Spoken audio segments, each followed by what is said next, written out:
கடந்த 2018ஆம் ஆண்டு பாஜகவை சேர்ந்த எச் ராஜா அவர்கள் ஹைகோர்ட்டாவது மயிராவது அப்படின்னு சொல்லி கேட்டார்.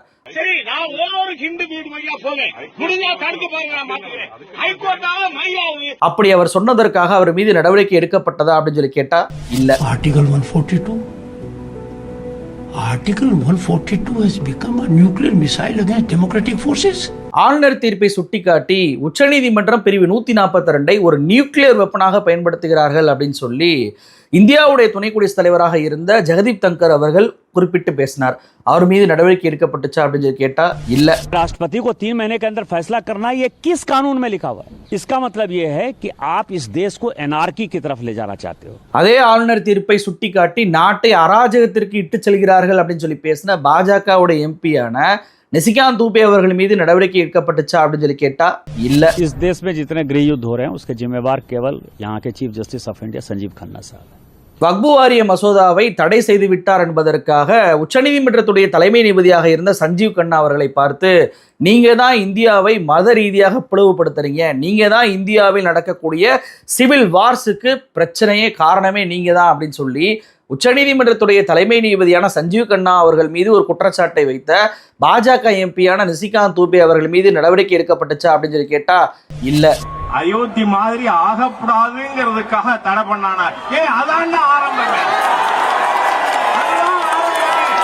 அயோத்தி முருகப்பெருமானுடைய முதல் படை வீட்டிலே துவங்குகிறது. வன்முறையை தூண்டக்கூடாது என்ற கோர்ட் ஆர்டரை மீறி திருப்பரங்குன்றத்தை இன்னொரு அயோத்தியாக மாற்றுவோம் அப்படின்னு சொல்லி பேசின எச் ராஜா மீது நடவடிக்கை எடுக்கப்பட்டுச்சா அப்படின்னு சொல்லி கேட்டா இல்ல. அரசியல் பேசக்கூடாது அப்படின்ற கோர்ட் ஆர்டரை மீறி முருக பக்தர்கள் மாநாட்டில் அரசியல் பேசினாங்களே அவங்க மீது நடவடிக்கை எடுக்கப்பட்டுச்சா அப்படின்னு சொல்லி கேட்டா இல்ல. இப்படி எதற்குமே நடவடிக்கை என்பது எடுக்கல. ஆனா வழக்கறிஞரான திரு வாஞ்சிநாதன் அவர்கள் மீது மட்டும் கண்டெம்ட் ஆஃப் கோர்ட் நடவடிக்கையை இன்னைக்கு ஜி.ஆர். சுவாமிநாதன் அவர்கள் எடுக்கிறார். என்ன காரணம்? இவர் கடந்த 14/6/2025 அன்றைக்கு தலைமை நீதிபதியாக இருக்கக்கூடிய கவாய் அவர்களுக்கு இந்த நீதிபதி ஜி.ஆர். சுவாமிநாதன் அவர்கள் மீது ஒரு குற்றச்சாட்டை வைத்து ஒரு புகார் கடிதத்தை அனுப்புகிறார். அதற்காக தான் இந்த கண்டெம்ட் ஆஃப் கோர்ட்டை எடுத்திருக்கிறார் ஜி.ஆர். சுவாமிநாதன் அவர்கள். நான் என்ன கேட்கிறேன் அப்படின்னா, எந்த சட்டத்தில் நீதிபதி அவர்கள் மீது புகார் கடிதம் அனுப்பினாலே அவர் மீது கண்டெம்ட் ஆஃப் கோர்ட் எடுக்கலாம் அப்படின்னு சொல்லி இருக்கு? அப்படி இருக்கு அப்படின்னா கடந்த ஆண்டு 27/5/2024 அன்று இதே நீதிபதியான ஜி.ஆர். சுவாமிநாதன் அவர்கள் மீது திமுக தலைவராக இருக்கக்கூடிய குளத்தூர் மணி அவர்கள் ஒரு புகாரை உச்சநீதிமன்ற தலைமை நீதிபதிக்கு அனுப்பினாரா இல்லையா? அந்த புகாரில் அவர் என்ன சொன்னாரு? எச்சில் வழக்கை சுட்டிக்காட்டி உயர்நீதிமன்ற உச்சநீதிமன்ற தீர்ப்புகளுக்கு எதிராக இவர் செயல்படுகிறார். இவருடைய செயல்பாடு என்பது நிலைப்பாடு என்பது அரசியலமைப்பு சட்டத்தின் கொள்கைக்கு உண்மையான நோக்கத்திற்கு எதிராக இருக்கிறது, அரசியலமைப்பின் கட்டமைப்புக்கு எதிராக இருக்கிறது. இவரை பதவியிலிருந்து நீக்க வேண்டும். எதிர்தரப்பினருக்கு பதில் மனு தாக்க வாய்ப்பளிக்காமல் இவர் என்னெல்லாம் தீர்ப்பை கொடுத்திருக்கிறாரோ அத்தனை தீர்ப்பின் குறித்தும் விசாரணை நடத்த வேண்டும் என்று கடந்த ஆண்டு திமுக தலைவரான குளத்தூர் மணி அவர்கள் இதே ஜி.ஆர். சுவாமிநாதன் அவர்கள் மீது ஒரு குற்றச்சாட்டை வைத்து ஒரு புகார் கடிதத்தை தலைமை நீதிபதிக்கு அனுப்பினார்ல. அப்ப தலைமை நீதிபதிக்கு புகார் அனுப்பினாலே கண்டெம்ட் ஆஃப் கோர்ட் என்றால் எதற்காக திமுக தலைவரான குளத்தூர் மணி அவர்கள் மீது நடவடிக்கை எடுக்கல?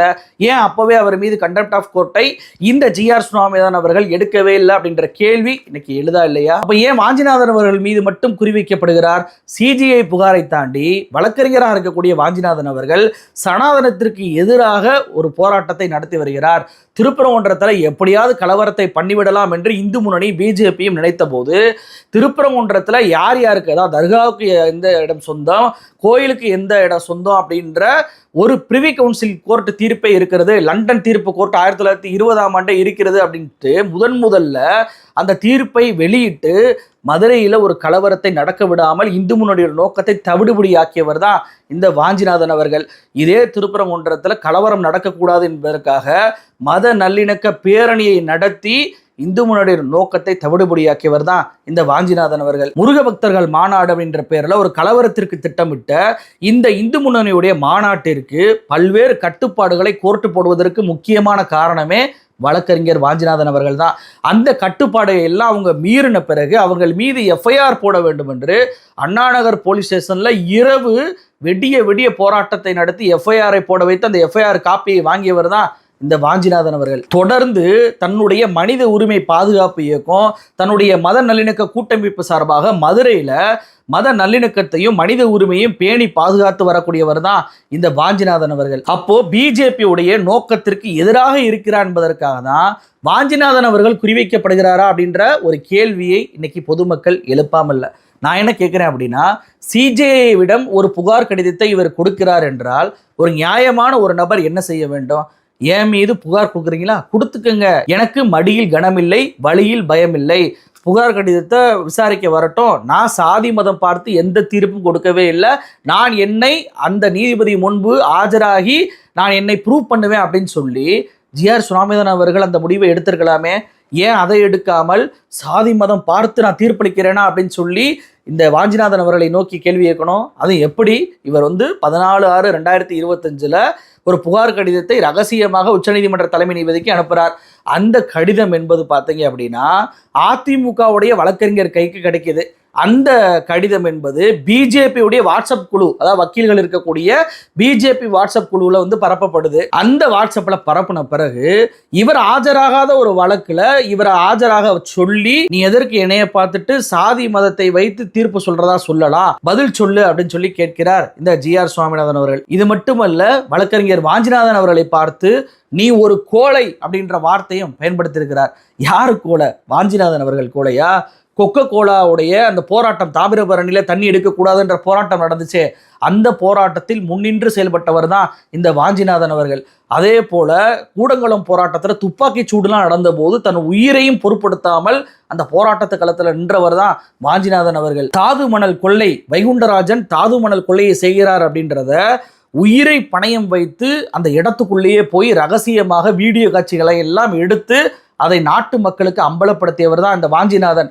அம்பலப்படுத்தியதோடு நிக்கல, அதே தூத்துக்குடியில் தாது மணல் கொள்ளைக்கு எதிராக பொதுக்கூட்டத்தை இவரே தலைமை தாங்கி நடத்தினார். அந்த பொதுக்கூட்டத்தில் ஆயுதம் தாங்கியவர்கள் உள்ள நுழைஞ்ச போது கொஞ்சமும் பிசறல, அதே இடத்துல அசராம நின்றவர் தான் வழக்கறிஞர் வாஞ்சிநாதன். வழக்கறிஞர் உரிமைக்காக போராடியதற்காக 2 ஆண்டு இவருக்கு தண்டனை கொடுக்கப்பட்டுச்சு, பிராக்டிஸே பண்ணக்கூடாதுன்னு. அதை உடைச்சு வெளியே வந்தவர் தான் இந்த வாஞ்சிநாதன் அவர்கள். தீட்சிதர்கள் விஷயத்துல ஆறுமுகசாமி ஓதுவார தமிழ்ல ஓத விட மாட்டாங்க அப்படின்றக்காக அவரை கைகோட்டாக தூக்கி கொண்டு அந்த மேடைக்கு, திருச்சிற்றம்பலம் மேடையில ஏற்றி அவரை பாட விட்டு அதற்காக சிறை சென்றவர் தான் இந்த வாஞ்சிநாதன் அவர்கள். அனைத்து சாதியினரும் அர்ச்சகராகலாம் என்பதற்காக அந்த வழக்கில் இன்று வரைக்கும் வாதாடி வரக்கூடியவர் தான் வழக்கறிஞர் வாஞ்சிநாதன் அவர்கள். அவர் கோழையா?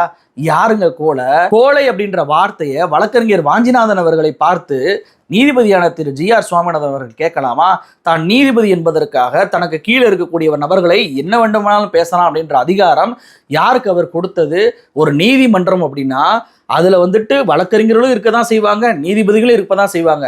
ஆனா எனக்கு அதிக அதிகாரம் இருக்கிறது அப்படின்றதுக்காக நான் என்ன வேண்டுமானாலும் வார்த்தைகளை பயன்படுத்துவேன், மரியாதை கொச்சையாக வார்த்தையை பயன்படுத்துவேன் அப்படின்னு சொல்லி பயன்படுத்துவது கண்டெம்ட் ஆஃப் கோர்ட்ல வராதா? இதே வார்த்தையை வாஞ்சிநாதன் அவர்கள் ஜிஆர் சுவாமிநாதன் அவர்களை நோக்கி, நீ ஒரு கோழை, துணிச்சல் இருந்தா நீ சிஜேஐ புகார் கடிதத்தை ஏற்றுக்கொண்டு விசாரணைக்கு ஆஜராகி உன்னை நீயே ப்ரூவ் பண்ண வேண்டியதானா அப்படின்னு சொல்லி திருப்பி ஒரு வேளை கேட்டிருந்தா என்ன நடந்திருக்கும்? அது நீதிமன்றத்திற்கே இழுக்காயிராதா? அதை வாஞ்சிநாதன் பண்ணாரா? பண்ணலையே. நீங்கள் கோழை என்று சொல்ல போதும் கூட அவர் அதை பொறுத்து கொண்டு கோர்ட்டை மதித்து நடந்து கொண்டார். அந்த நேரத்தில் அவர் கண்டெம்ட் ஆஃப் கோர்ட் செய்கிறாரா? அந்த நேரத்தில் அங்கு எவ்வளவு பேர் இருந்திருப்பாங்க, எத்தனை பேர் ஆன்லைன்ல பார்த்திருப்பாங்க. அப்ப உங்களுடைய நோக்கம் வாஞ்சிநாதன் அவர்களை மிக கொச்சையாக அவமானப்படுத்த வேண்டும் என்ற அர்த்தத்தில் தான் அந்த வார்த்தையை நீங்க பயன்படுத்தி இருக்கிறீங்க. இதே தானங்க வில்சன் அவர்களுக்கும் அவர் பண்ணாரு. மைக் ஆஃப் பண்ணிட்டு தீர்ப்பு வசிச்சாரு. கேட்டதற்கு போய் ஆன்லைன்ல அப்லோட் பண்ணுவோம்ல, போய் பார்த்துக்கங்க அப்படின்னாரு. நீங்க எங்களுக்கெல்லாம் பாடம் எடுக்காதீங்க அப்படின்னாரு. அப்ப வில்சன் அவர்களையும் இவர் மரியாதைக்குறையாக நடத்தினார். அப்ப வில்சன் அவர்களும் வாஞ்சிநாதன் அவர்களும் தொடர்ச்சியாக அவமானப்படுத்தக்கூடிய அந்த நோக்கம் என்ன அப்படின்றதுதான் இன்னைக்கு பொதுமக்கள் கேட்கக்கூடிய ஒரு கேள்வியா இருக்கு. எனக்கு ஒரு விஷயம் புரியவே இல்லைங்க. வாஞ்சிநாதன் அவர்கள் புகார் கொடுத்து விட்டார், இவர் சாதி மதம் பார்த்து தீர்ப்பை கொடுக்கிறார் அப்படின்ற அந்த குற்றச்சாட்டு கண்டெம்ட் ஆஃப் கோர்ட் அப்படின்னா, இதே மாதிரி ஜிஆர் சுவாமிநாதன் அவர்கள் வழக்கறிஞராக இருந்த போது ஒரு சம்பவம் நடந்துச்சு. என்ன சம்பவம் தெரியுமா? இவர் சமீபத்தில் நீதிபதியாக இருக்கும் போதே ஒரு பேச்சை பேசுகிறார். அது வீடியோ காட்சிகள்லாம் யூடியூப்ல இருக்க தான் செய்யுது. குடுமி வைத்திருக்கிறார் என்பதற்காகவே 6 மாதம் சிறை தண்டனை கொடுக்க வேண்டிய அந்த வழக்குல 18 மாதம் சிறை தண்டனையை ஒரு நீதிபதி கொடுத்தார். அந்த நீதிபதியுடைய பெயரை நான் சொல்ல விரும்பவில்லை அப்படின்னு சொல்லி சமீபத்தில் தான் சுவாமிநாதன் அவர்கள் அதை பேசி இருக்கிறார். கேஸ் நடக்கிறது, அந்த கேஸ் அந்த நீதிபதி நான் ஒரு நீதிபதியாரு சொல்லக்கூடாது. இவர் வந்து கோர்ட்டு போகும்போது குடிமி வேஸ்டாட இதோட போறதை பார்த்தோன்னா அதுவே காரணமா இருது. சாதாரணமா இந்த மாதிரி வழக்குகள்ல வந்து 6 மாசம் தண்டனை கொடுப்பா, இவருக்கு 18 மாசம் தண்டனை கொடுத்தா. இதுக்கு குடிமை வச்சிருக்காங்க ஒரு காரணத்துக்காகவே கொடுக்கப்பட்டதா நான் சொன்னேன். அப்போ குடிமி இருக்கு அப்படின்றதுக்காகவே இப்படிப்பட்ட ஒரு தீர்ப்பை கொடுத்தார் அந்த நீதிபதி அப்படின்னு சொல்லிட்டு அந்த நீதிபதி மீது ஒரு சாதிய அடையாளத்தை, ஒரு பார்ப்பனர்கள் மீதான வன்மத்தோடு இருக்கிறார் அப்படின்ற ஒரு அடையாளத்தை, ஒரு முத்திரையை வழக்கறிஞராக இருந்தபோது இவர் குத்தினாரா இல்லையா? அப்ப வாஞ்சிநாதன் பண்ணது தப்பு அப்படின்னா இவர் பண்ணதும் தப்பு தானே. இப்போ இவர் வெளிப்படையாகவே வீடியோல பேசுறாருல, அதற்காக நீதிபதியான திரு GR சுவாமிநாதன் அவர்கள் மீது ஒரு கண்டெம்ட் ஆஃப் கோர்ட்டை ஏன் இந்த உயர்நீதிமன்றம் எடுக்கவே இல்லை? இது மட்டுமா, சவுக்கு சங்கர் வழக்குல என்னை 2 பேர் வந்து மேலிடத்துல இருந்து சந்திச்சாங்க அப்படின்னு சொல்லி சொன்னார். அந்த 2 பேர் யார் அப்படின்றத சொல்லவே இல்லை. இது கண்டெம்ட் ஆஃப் கோர்ட்ல வராதா? அப்ப கண்டெம்ட் ஆஃப் கோர்ட் என்பது பொதுமக்களுக்கும் வழக்கறிஞர்களுக்கு மட்டும்தானா, நீதிபதிக்கு கிடையாதா? சட்டம் அப்படி சொல்லையே. நீதிபதியும் கண்டெம்ட் ஆஃப் கோர்ட்டுக்கு உட்பட்டவர் தானே அப்படின்னு சொல்லி தானே சட்டம் சொல்லுது. அப்ப ஏன் உயர் நீதிமன்றம் இதுவரைக்கும் அமைதி காக்கிறது அப்படின்றதான் இன்னைக்கு பொதுமக்கள் எழுப்பக்கூடிய கேள்வியா இருக்கு. அதுவும் அந்த வழக்குல, அதாவது இந்த 18 மாதம் தீர்ப்பு கொடுத்தாருன்னு சொன்னார்ல, அந்த வழக்குல இவர் எதிர்த்து வாதம் வைக்கிறார். அந்த நீதிபதி பள்ளிக்கால நண்பன், அதனால நான் தீர்ப்பை வந்து வெற்றிகரமா வாங்கினேன் அப்படின்னு சொல்லிட்டு அந்த வீடியோலயே வெளிப்படையாக அவர் பேசுவதை பார்க்க முடியுது.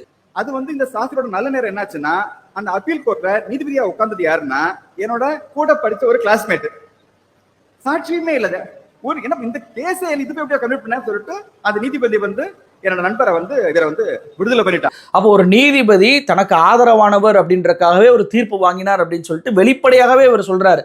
இதான ஃபோரன் ஷாப்பிங். இந்த குற்றச்சாட்டு தானே இவர் மீது இப்ப வைக்கப்படுது. வெங்கடாஜலபதி என்ற நெல்லைக்காரர், பாஜகக்காரர், சம்பந்தமே இல்லாம மதுரை உயர்நீதிமன்றத்துல கேஸ் போடாம சென்னை உயர்நீதிமன்றத்துக்கு வர்றார். அதுவும் விடுமுறை அமர்வு முதல் அமர்வுல வந்து கொடுக்காம 2வது அமர்வுல GR சுவாமிநாதன் அவர்கள் இருக்கிறார் என்பதற்காகவே ஒரு வழக்கை, அதாவது உச்சநீதிமன்றம் ஆளுநருக்கு எதிராக தீர்ப்பை கொடுத்து ஆளுநர் போட வேண்டிய கையெழுத்தை உச்சநீதிமன்றமே போட்டு ஒப்புதல் கொடுத்த அந்த ஒரு வழக்கை GR சுவாமிநாதன் முன்பே வந்து வழக்கு போட்டாங்களா இல்லையா? அது ஃபோரன் ஷாப்பிங் கீழே வருதா இல்லையா அப்படின்ற குற்றச்சாட்டு வைக்கப்படுதுல. அந்த வழக்கு அவசர வழக்காகவே தாக்கல் பண்ணவே இல்லை. ஆனா அது அவசர வழக்காக எடுத்துக்கொண்டு சாயந்தரம் 6:30 மணி வரைக்கும் விசாரிச்சு அவர் வந்து கேட்ட நிவாரணத்தை எதிர்மனுதாரர் பதில் மனு தாக்கல் பண்ண விடாமையே, எதிர்த்தரப்பினர் பேச விடாமலேயே ஒரு போலி அரசிதழை வைத்து ஒரு தீர்ப்பை இவர் கொடுத்தாரா இல்லையா? அப்படி தீர்ப்பை கொடுத்ததற்காக உச்சநீதிமன்றத்தில் இன்னைக்கு இவருக்கு எதிராக தமிழ்நாடு அரசு ஒரு வழக்கை தொடர்ந்து இருக்கிறாங்களா இல்லையா? அந்த போலி அரசிதழ் மட்டுமா, போலி வீடியோ, அண்ணாமலை உருவாக்கிய போலி வீடியோவை வைத்து தஞ்சை மாணவி வழக்குல சிபிஐக்கு இவர் உத்தரவிட்டாரா இல்லையா? அந்த வழக்குல அண்ணாமலையை புகழ்ந்து பேசினாரா இல்லையா?